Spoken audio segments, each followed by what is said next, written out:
बाड़मेर जिला परिवहन कार्यालय में बड़ा गड़बड़झाला देखने को मिल रहा है। ऑयल टैंकर का बिना कार्यालय में आए कर दिया गया रजिस्ट्रेशन। आपको बताएं, एक दो नहीं बल्कि पूरे सात ऑयल टैंकर ऐसे जिनका बिना कार्यालय आए रजिस्ट्रेशन कर दिया गया। शिकायत मिलने के बाद जब परिवहन मुख्यालय ने जांच कराई तो सही पाई गई बिना कार्यालय में पहुंचे रजिस्ट्रेशन की शिकायत। अब डीटीओ ओम प्रकाश पर हो सकती है बड़ी कार्रवाई। गड़बड़झाला इस तरीके से देखने को मिल रहा है कि जो ऑयल टैंकर हैं बिना कार्यालय में आए रजिस्ट्रेशन उनका किया जा रहा है। और ये कोई एक दो मामला नहीं है बल्कि कुल मिलाकर 7 ऐसे मामले सामने आए हैं। पूरे 7 ऑयल टैंकर ऐसे पाए गए हैं जिनका बिना कार्यालय में आए ही रजिस्ट्रेशन कर दिया गया। शिकायत की गई। शिकायत मिलने के बाद जब परिवहन मुख्यालय ने इसकी जांच कराई तो ये जांच में बिल्कुल सही पाया गया और जो शिकायत की गई थी वो शिकायत बिल्कुल सही पाई गई। अब इस पूरे मामले में डीटीओ ओम प्रकाश पर बड़ी कार्रवाई हो सकती है। गड़बड़झाले का ये पूरा मामला बिना कार्यालय में पहुंचे ऑयल टैंकर का रजिस्ट्रेशन यहां पर किया जा रहा था। एक दो नहीं बल्कि 7 मामले सामने आए।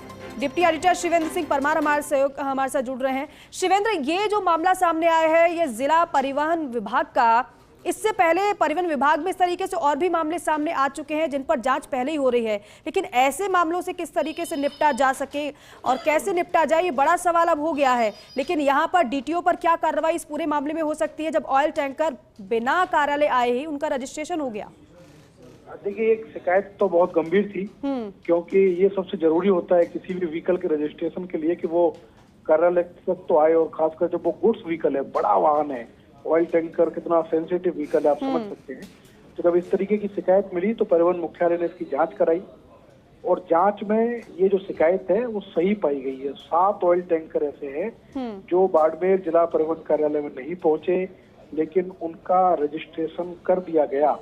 ऐसी ही शिकायत दौसा में मिली थी, वहां भी 3 टैंकरों की पुष्टि हो गई है कि 3 टैंकर नहीं पहुंचे थे दौसा में। उसके बारे में भी परिवहन मुख्यालय ने अपनी जांच पूरी कर ली है।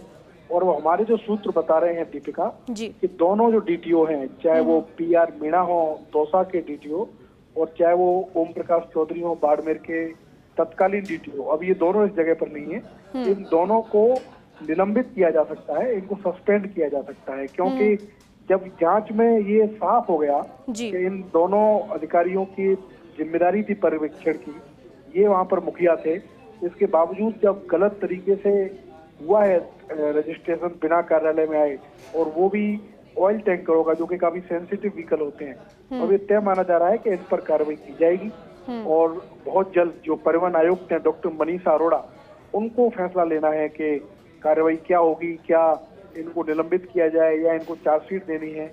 लेकिन परिवहन मुख्यालय की जो भूमिका है इस मामले में वो ठीक है कि उन्होंने एक पारदर्शी जांच की है क्योंकि आमतौर पर इस तरीके की जांचें भी मैनेज हो जाती हैं परिवहन विभाग में। लेकिन ये जो दोनों डीटीओ कार्यालयों की जांच हुई है उसमें ये शिकायत पूरी तरीके से सही मानी गई है कि बिना कार्यालय में आए 3 टैंकर दौसा में और 7 टैंकर बाड़मेर में उनका रजिस्ट्रेशन किया गया है। बिल्कुल शिवेंद्र, और बेशक इस तरीके से मामले सामने आ रहे हैं, लेकिन एक पहलू ये भी है कि कम से कम मॉनिटरिंग तो हो रही है, जांच तो की जा रही है, क्योंकि जांच जब की जा रही है तभी ऐसे मामले और भी ज्यादा सामने आ पा रहे हैं।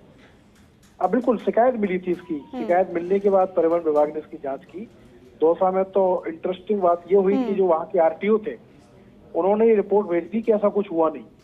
आमतौर पर जब आरटीओ इस तरीके की रिपोर्ट भेजते तो मामला खत्म हो जाता है, लेकिन इसके बावजूद परिवहन मुख्यालय ने उस रिपोर्ट को क्रॉस चेक कराया और आरटीओ की रिपोर्ट गलत पाई गई। अपनी जांच की फिर परिवहन मुख्यालय ने, तब ये तय हुआ कि हाँ दौसा में भी 3 ऑयल टैंकर ऐसे थे जो कार्यालय में नहीं पहुंचे, उनका रजिस्ट्रेशन हुआ। तो ये जो दोनों कार्यालयों की कहानी है ये परिवहन विभाग के सिस्टम पर भी सवाल खड़े करती है। इतनी पारदर्शिता की बात होती है, फेसलेस ऑनलाइन सब कुछ हो रहा है, फिर भी जो बेसिक चीज है उसमें गड़बड़ी। बिल्कुल शिवेंद्र, बाड़मेर में भी ऐसा ही मामला सामने आया है और जिस तरीके से आप बता भी रहे हैं कि डीटीओ पर कार्रवाई तय है। बहुत शुक्रिया।